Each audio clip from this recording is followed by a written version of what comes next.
Hello teachers! After nating ayusin ang SF1 Automatic Encoding Sheet, heto naman, ang SF9 Automated Sheet na siguradong magpapagaan ulit sa trabaho mo. Alam natin na ang School Form 9 o SF9 ay mahalaga sa pag-record ng grades ng mga estudyante. Pero minsan, nakaka-stress kapag mano-mano pa rin ang encoding. Kaya dito na papasok ang Automated SF9 Sheet. Designed para mas mapadali ang pag-input ng grades. Automatic ang computation ng averages at naka-format na agad for final printing. I-type mo lang ang pangalan ng ating learners sa search tab at lalabas na ang data nila mula sa ating encoding sheets. Tama at consistent ang layout. Kaya swak ito sa standard ng DepEd.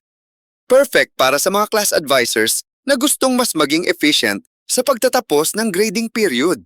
Kung nagustuhan mo ang encoding sheet para sa SF1, siguradong magugustuhan mo rin ito.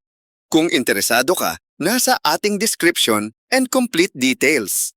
Created by Brightmind P para sa bawat gurong Pilipino na deserve ng mas magaan at smart na solusyon.